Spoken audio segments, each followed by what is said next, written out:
శ్రీ శ్రీనివాస గాయత్రి మంత్రం. కోరిన కోర్కెలు తీరేందుకు ఈ మంత్రాన్ని 108 సార్లు జపించవలెను.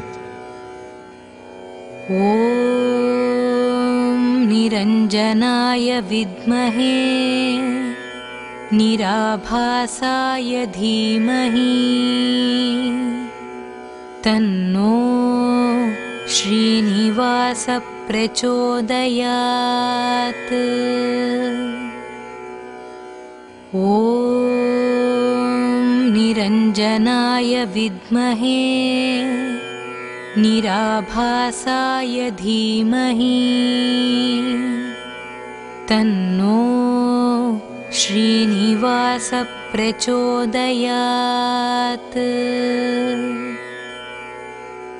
ఓం నిరంజనాయ విద్మహే నిరాభాసాయ ధీమహి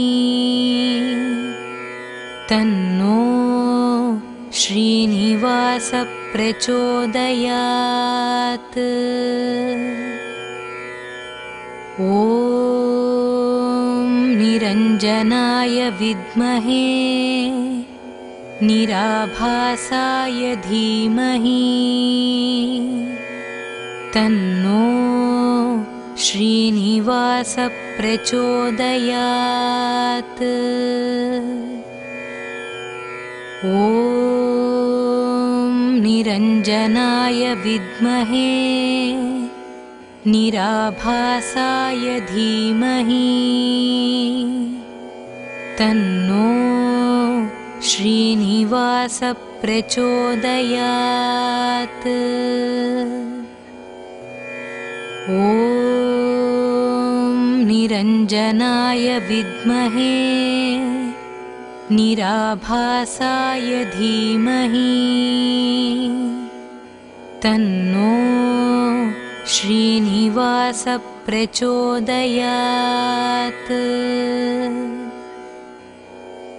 ఓం నిరంజనాయ విద్మహే నిరాభాసాయ ధీమహి తన్నో శ్రీనివాస ప్రచోదయాత్. ఓం నిరంజనాయ విద్మహే నిరాభాసాయ ధీమహి తన్నో శ్రీనివాస ప్రచోదయాత్. ఓం నిరంజనాయ విద్మహే నిరాభాసాయ ధీమహి తన్నో శ్రీనివాస ప్రచోదయాత్. ఓం నిరంజనాయ విద్మహే నిరాభాసాయ ధీమహి తన్నో శ్రీనివాస ప్రచోదయాత్. ఓం నిరంజనాయ విద్మహే నిరాభాసాయ ధీమహి తన్నో శ్రీనివాస ప్రచోదయాత్.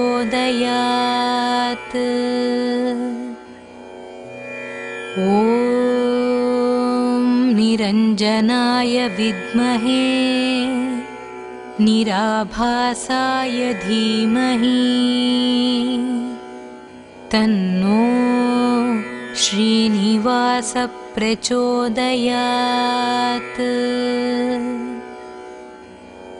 ఓం నిరంజనాయ విద్మహే నిరాభాసాయ ధీమహి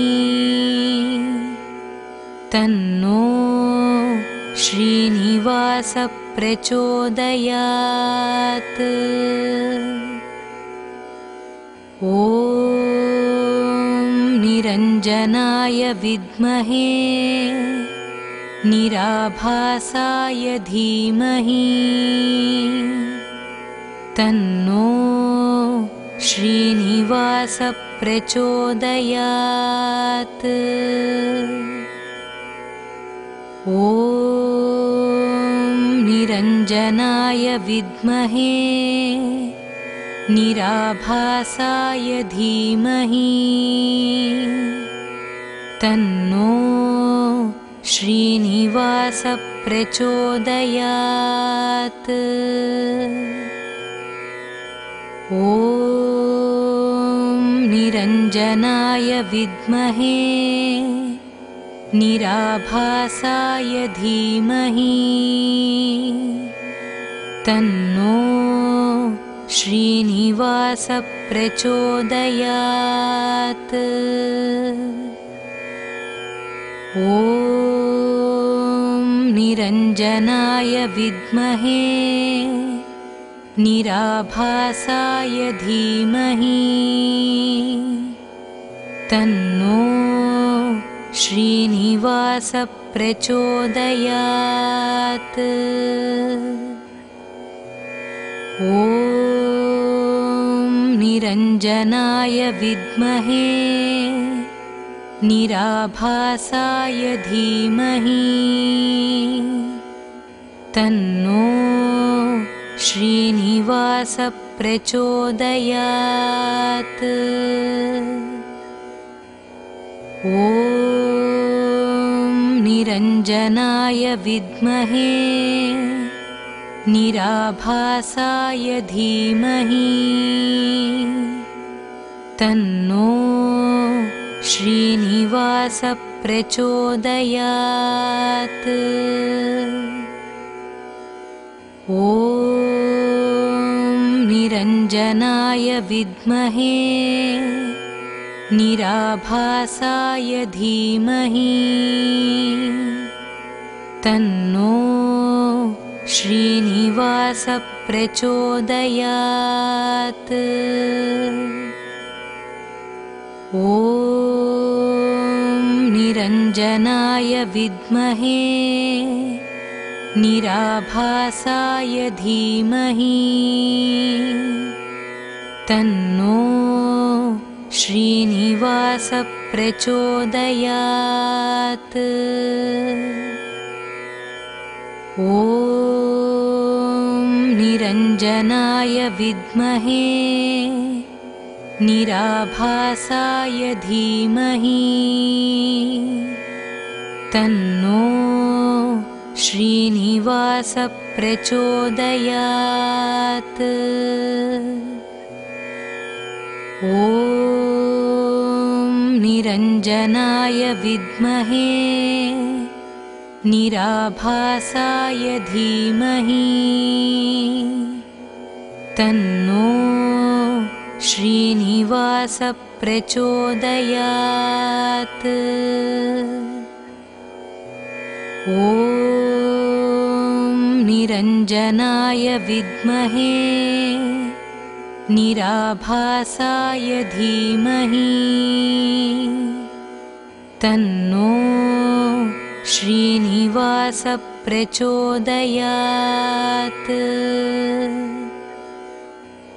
ॐ निरञ्जनाय विद्महे निराभासाय धीमहि तन्नो श्रीनिवास प्रचोदयात्। ॐ निरञ्जनाय विद्महे निराभासाय धीमहि तन्नो श्रीनिवास प्रचोदयात्। ॐ निरञ्जनाय विद्महे निराभासाय धीमहि तन्नो श्रीनिवास प्रचोदयात्। ॐ निरञ्जनाय विद्महे निराभासाय धीमहि तन्नो श्रीनिवास प्रचोदयात्।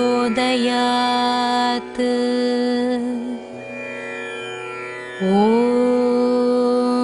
निरञ्जनाय विद्महे निराभासाय धीमहि तन्नो श्रीनिवास प्रचोदयात्। ॐ निरञ्जनाय विद्महे निराभासाय धीमहि तन्नो श्रीनिवास प्रचोदयात्। ॐ निरञ्जनाय विद्महे निराभासाय धीमहि तन्नो श्रीनिवास प्रचोदयात्। ॐ निरञ्जनाय विद्महे निराभासाय धीमहि तन्नो श्रीनिवास प्रचोदयात्। ॐ निरञ्जनाय विद्महे निराभासाय धीमहि तन्नो श्रीनिवास प्रचोदयात्। ॐ निरञ्जनाय विद्महे निराभासाय धीमहि तन्नो श्रीनिवास प्रचोदयात्। ॐ निरञ्जनाय विद्महे निराभासाय धीमहि तन्नो श्रीनिवास प्रचोदयात्। ॐ निरञ्जनाय विद्महे निराभासाय धीमहि तन्नो श्रीनिवास प्रचोदयात्। ॐ निरञ्जनाय विद्महे निराभासाय धीमहि तन्नो श्रीनिवास प्रचोदयात्। ॐ निरञ्जनाय विद्महे निराभासाय धीमहि तन्नो श्रीनिवास प्रचोदयात्। ॐ निरञ्जनाय विद्महे निराभासाय धीमहि तन्नो श्रीनिवास प्रचोदयात्। ॐ निरञ्जनाय विद्महे निराभासाय धीमहि तन्नो श्रीनिवास प्रचोदयात्।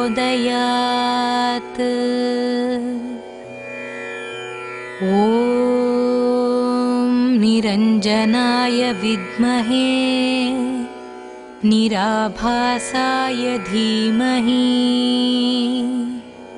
तन्नो श्रीनिवास प्रचोदयात्।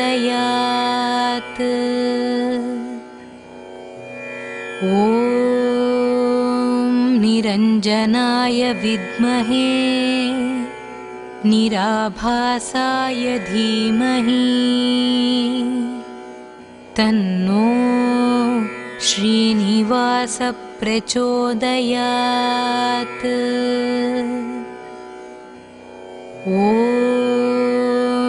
निरञ्जनाय विद्महे निराभासाय धीमहि तन्नो श्रीनिवास प्रचोदयात्।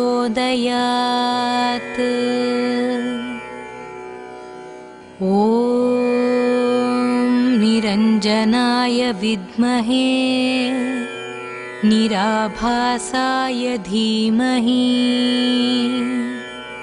तन्नो श्रीनिवास प्रचोदयात्। ॐ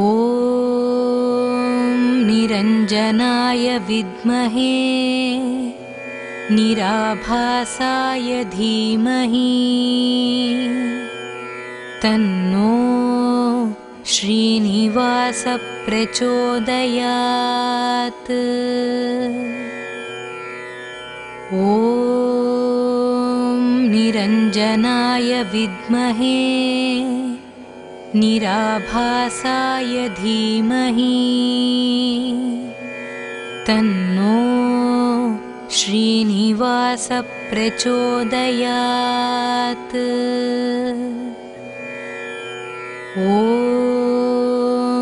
निरञ्जनाय विद्महे निराभासाय धीमहि तन्नो श्रीनिवास प्रचोदयात्। ॐ निरञ्जनाय विद्महे निराभासाय धीमहि तन्नो श्रीनिवास प्रचोदयात्। ॐ निरञ्जनाय विद्महे निराभासाय धीमहि तन्नो श्रीनिवास प्रचोदयात्। ॐ निरञ्जनाय विद्महे निराभासाय धीमहि तन्नो श्रीनिवास प्रचोदयात्। ॐ निरञ्जनाय विद्महे निराभासाय धीमहि तन्नो श्रीनिवास प्रचोदयात्। ॐ निरञ्जनाय विद्महे निराभासाय धीमहि तन्नो श्रीनिवास प्रचोदयात्।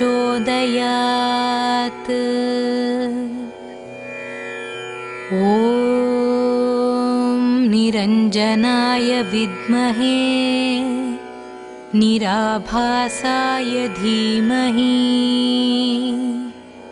तन्नो श्रीनिवास प्रचोदयात्। ॐ निरञ्जनाय विद्महे निराभासाय धीमहि तन्नो श्रीनिवास प्रचोदयात्। ॐ निरञ्जनाय विद्महे निराभासाय धीमहि तन्नो श्रीनिवास प्रचोदयात्। ॐ निरञ्जनाय विद्महे निराभासाय धीमहि तन्नो श्रीनिवास प्रचोदयात्।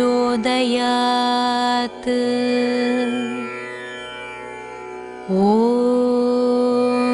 निरञ्जनाय विद्महे निराभासाय धीमहि तन्नो श्रीनिवास प्रचोदयात्। ॐ निरञ्जनाय विद्महे निराभासाय धीमहि तन्नो श्रीनिवास प्रचोदयात्। ॐ निरञ्जनाय विद्महे निराभासाय धीमहि तन्नो श्रीनिवास प्रचोदयात्। ॐ निरञ्जनाय विद्महे निराभासाय धीमहि तन्नो श्रीनिवास प्रचोदयात्। ॐ निरञ्जनाय विद्महे निराभासाय धीमहि तन्नो श्रीनिवास प्रचोदयात्। ॐ निरञ्जनाय विद्महे निराभासाय धीमहि तन्नो श्रीनिवास प्रचोदयात्।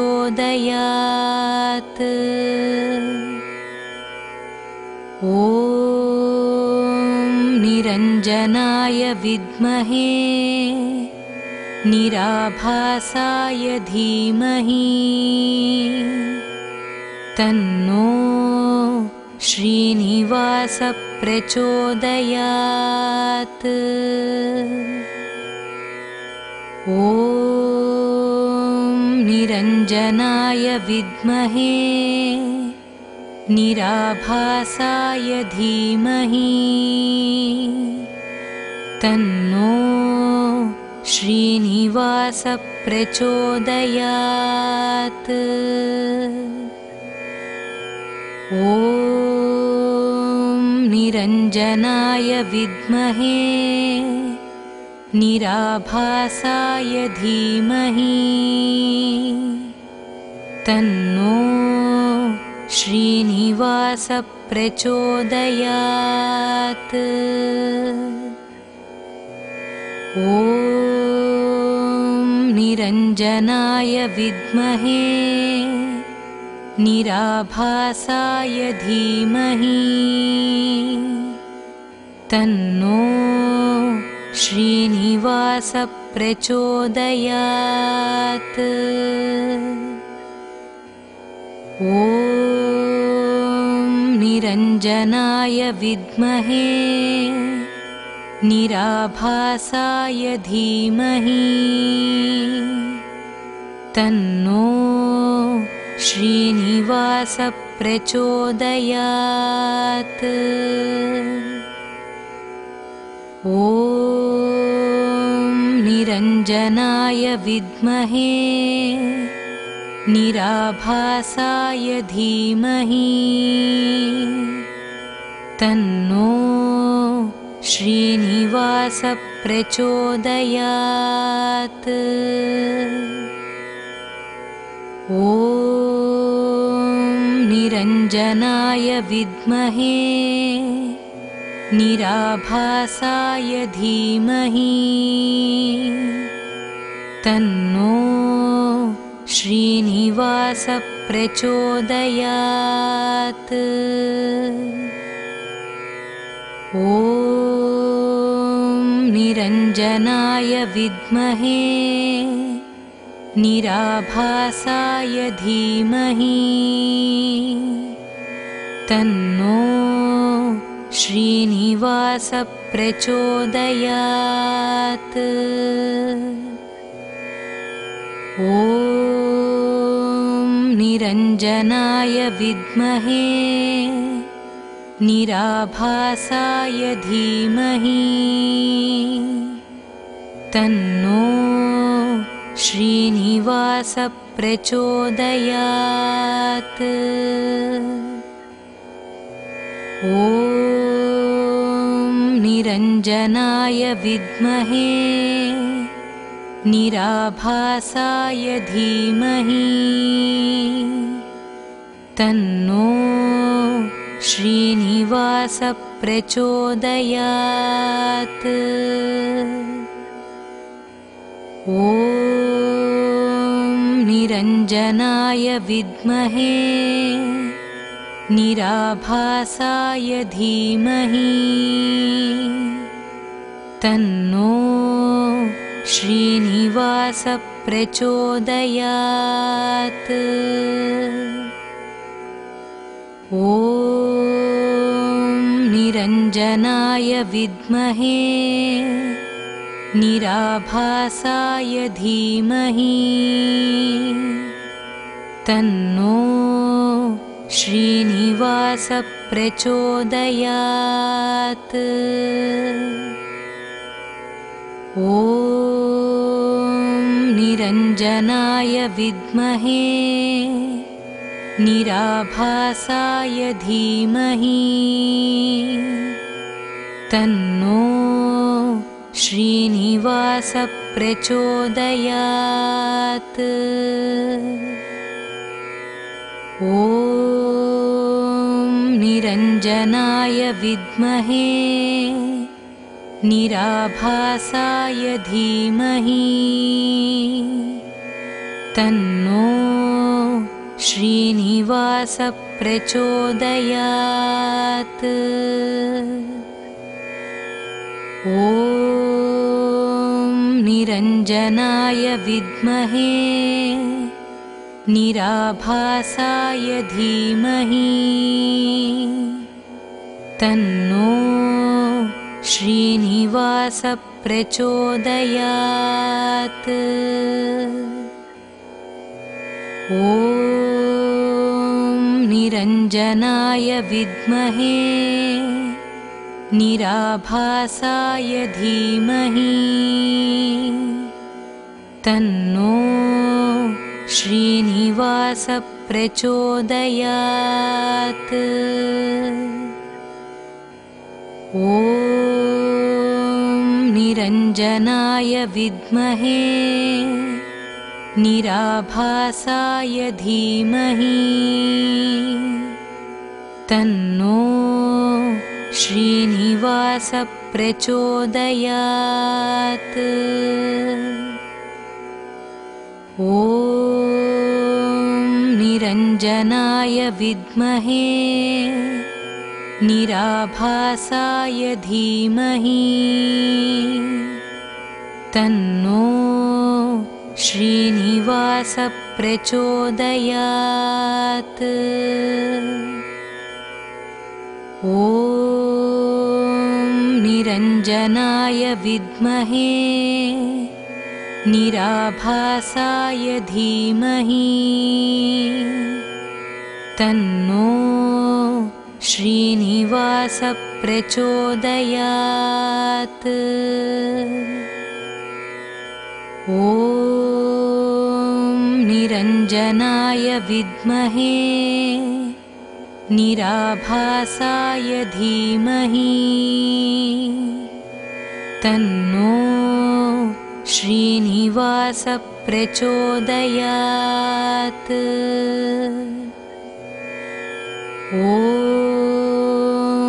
निरञ्जनाय विद्महे निराभासाय धीमहि तन्नो श्रीनिवासः प्रचोदयात्।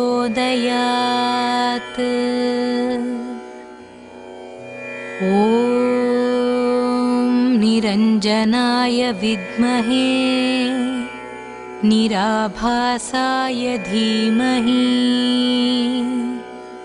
तन्नो श्रीनिवासः प्रचोदयात्। ॐ निरञ्जनाय विद्महे निराभासाय धीमहि तन्नो श्रीनिवासः प्रचोदयात्।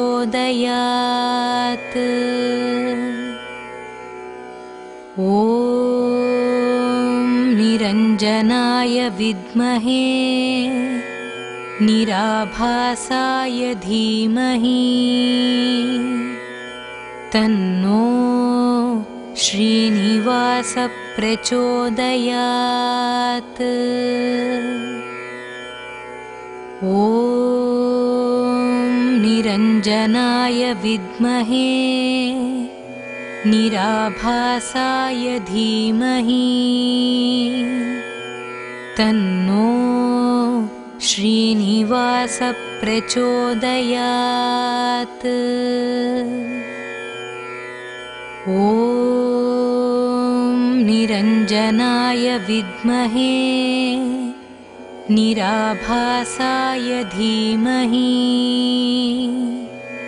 तन्नो श्रीनिवासः प्रचोदयात्। ॐ निरञ्जनाय विद्महे निराभासाय धीमहि तन्नो श्रीनिवासः प्रचोदयात्। ॐ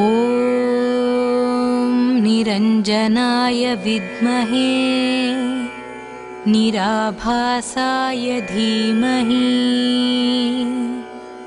तन्नो श्रीनिवासः प्रचोदयात्। ॐ निरञ्जनाय विद्महे निराभासाय धीमहि तन्नो श्रीनिवासः प्रचोदयात्।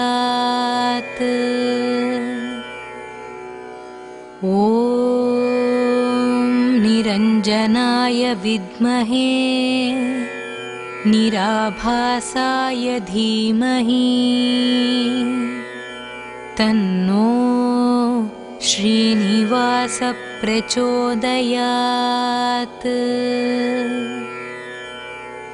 ॐ निरञ्जनाय विद्महे निराभासाय धीमहि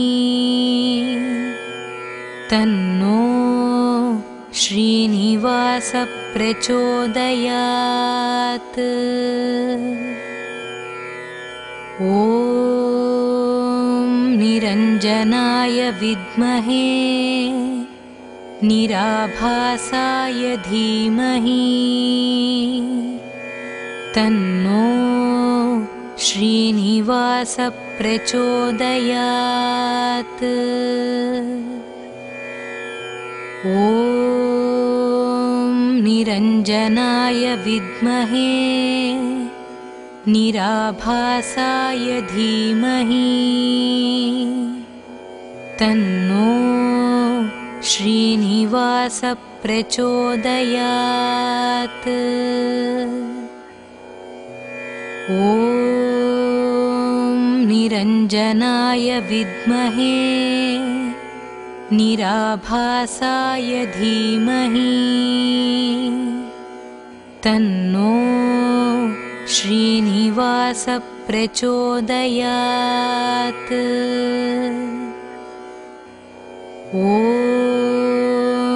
निरञ्जनाय विद्महे निराभासाय धीमहि तन्नो श्रीनिवास प्रचोदयात्।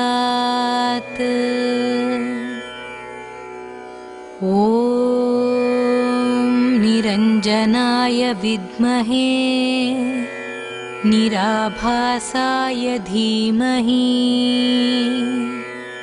तन्नो श्रीनिवास प्रचोदयात्।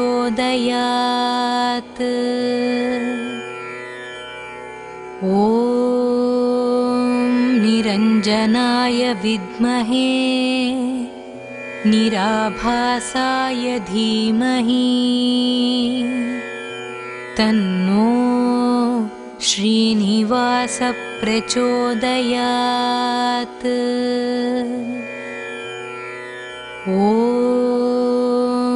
निरञ्जनाय विद्महे निराभासाय धीमहि तन्नो श्रीनिवास प्रचोदयात्।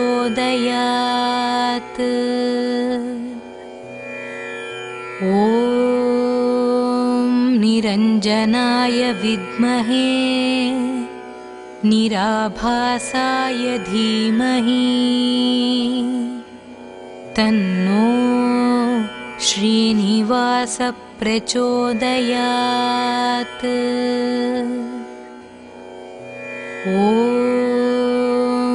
निरञ्जनाय विद्महे निराभासाय धीमहि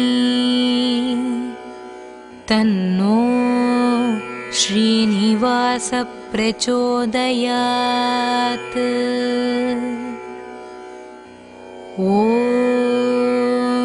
निरञ्जनाय विद्महे निराभासाय धीमहि तन्नो श्रीनिवास प्रचोदयात्।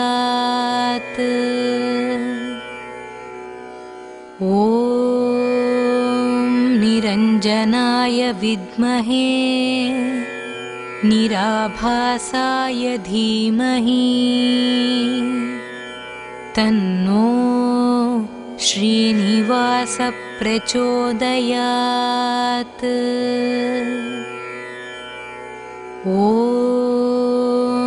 निरञ्जनाय विद्महे निराभासाय धीमहि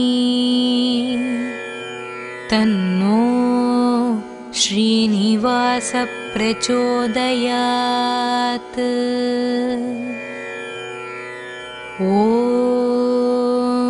निरञ्जनाय विद्महे निराभासाय धीमहि तन्नो श्रीनिवास प्रचोदयात्।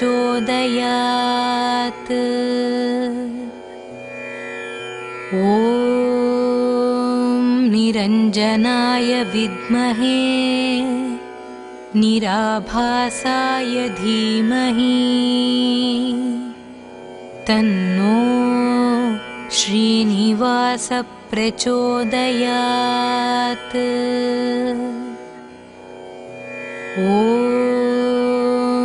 निरञ्जनाय विद्महे निराभासाय धीमहि तन्नो श्रीनिवास प्रचोदयात्।